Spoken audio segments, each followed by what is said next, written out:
le baromètre de l'économie sénégalaise. xibaar yi ci Univers FM 88.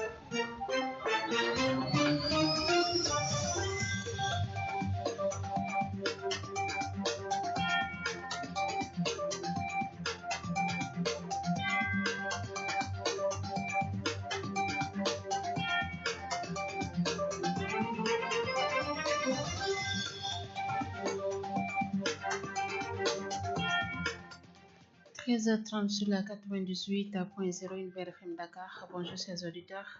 bienvenue, c'est l'heure des nouvelles brèves.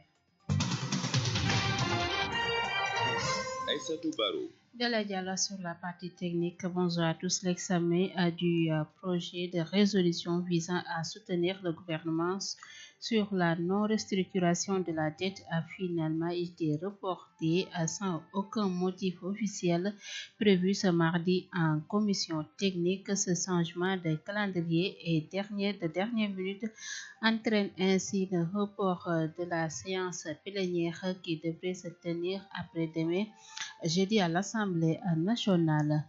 Le ministère de l'Intégration africaine, des Affaires étrangères et des Sénégalais de l'extérieur annonce qu'une mission exceptionnelle d'établissement de passeports sera déployée en Espagne du mercredi 25 mars au vendredi 10 avril. Le calendrier détaillé de la mission dans les différentes villes d'Espagne sera communiqué ultérieurement. Pendant ce temps, le président de la République a quitté Dakar ce mardi pour Madrid dans le cadre d'une visite officielle au Royaume d'Espagne. Cette visite de 72 heures s'inscrit dans l'élan de renforcer les relations d'amitié et de coopération entre le Sénégal et l'Espagne. Par contre, le ministre invite les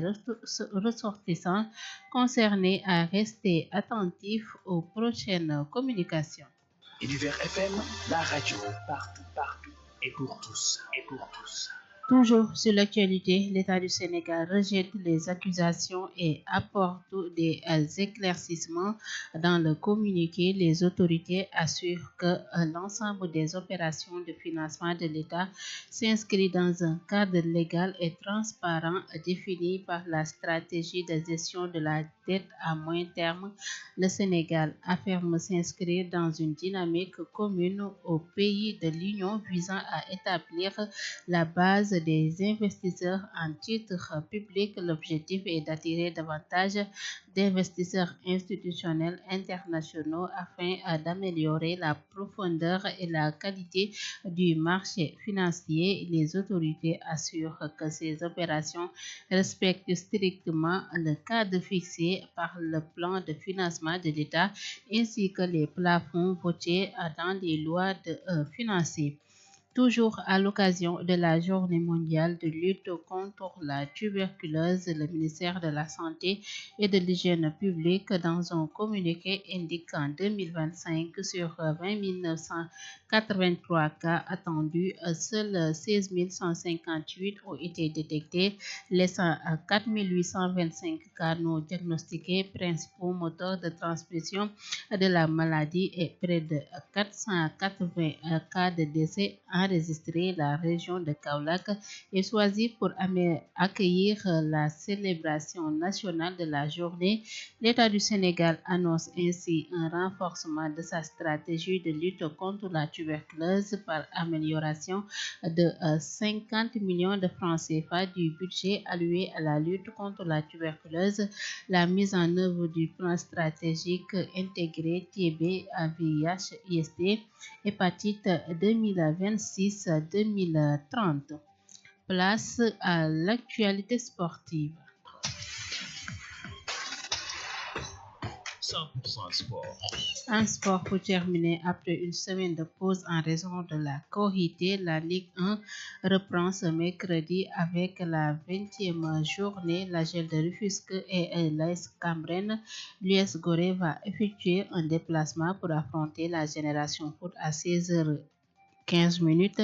Teungueth FC troisième avec 29 points se déplace à Pikine. L'AS Pikine avec 24 points et à la huitième place. Le match c'est à 16h30 au stade Amadou Barry de Guédiawaye. L'US Ouakam reçoit ASC HLM de Dakar à 16h30. Au stade Ely Manel Fall, la Sonacos 15e avec 17 points reçoit Guédiawaye FC à 12h avec 20 points.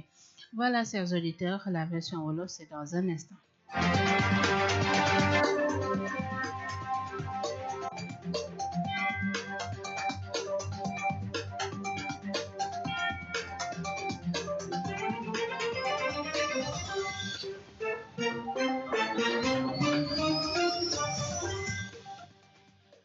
benn waxtu jot ba toftal fanweeri simili ak juróom fii ci Univers FM 98.0 mbokk auditeurs yi nuyu nañ leen bu baax ñu dikk ak yéen ci li nga xam ne moo di tënk xibaar yi ñu dooree ko ci assemblée nationale ak examen li nga xam ne moo di ñeel projet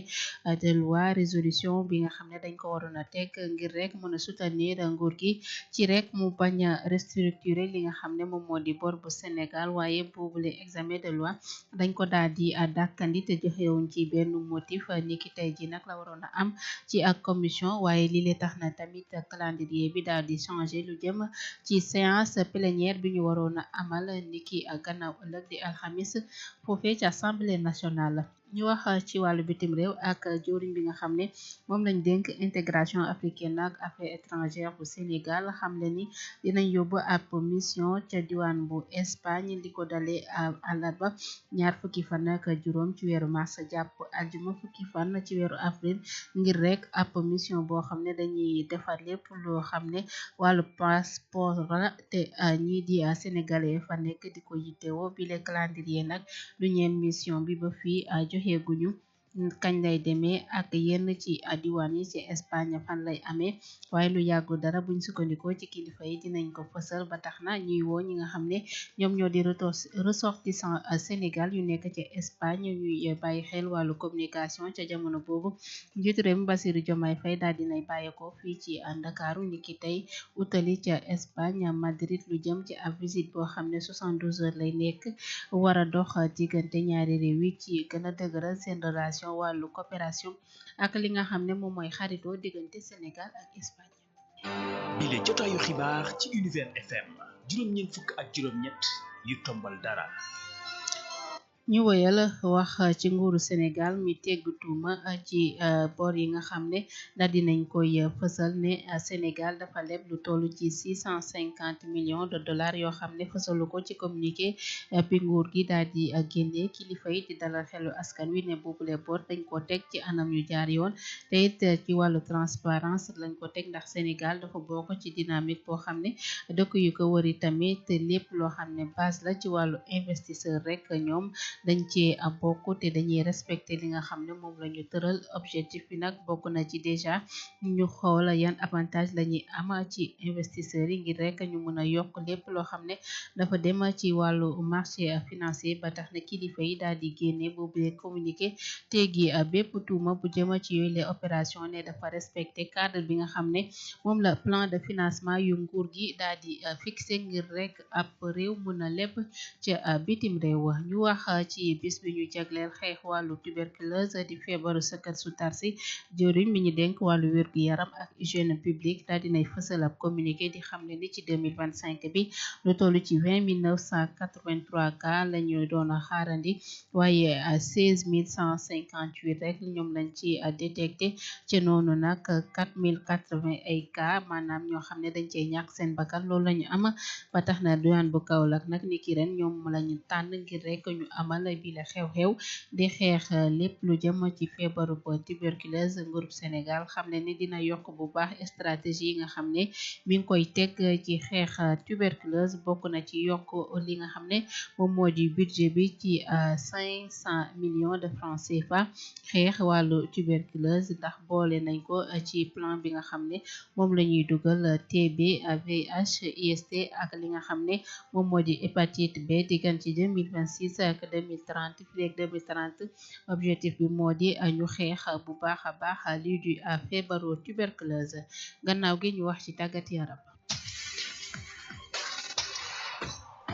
100% tàggat yaram. wàllu tàggat yaram benn ponk lay doon gannaaw une semaine boo xam ne jël nañ ko pause lu ñeel korité bi Ligue 1 bu Sénégal nag dina tàmbali ay activité ma ni ki ëllëg ci mercredi bi lay doon lu ñeel 20e journée bi AJEL bu Rufisque dina laale ak waa AS Cambérène US Gorée ngeen baal ma dina dem ci fi nga xam ne moom mooy fekki waa Génération Foot bu 16h15 jotee waa Teungueth FC nekk 3e ci classement bi ak 29 points ñoom dinañ déplacé wu ca Pikine fekk fa waa AS Pikine ñu nekk 8e am 24 points match boobu 16h30 jotee lay doon ca stade Amadou Barry waa US Ouakam ñoom dinañ fa dalal waa ASC HLM bu Dakar bu 16h30 jotee itamit boobu le match lay tàmbali ci stade Elimanel Fall Sonacos nekk 15e ak 17 points dina dalal Guédiawaye FC nekk 12e ak li nga xam ne moom moo di à 20 points mbokk auditeurs yi jaajëfal leen ci teewlu gi li lañ leen andiloon ci tënk xibaar fii ci Univers FM 98.0 Aïssatou Baro ci kaddu gi Gala Diallo ci technique bi bàyyi leen ngeen wéyal ak suñu programme seen kaddu bi ngi ñëw léegi fii ci Univers FM 98.0 104.8 ca Kaolack.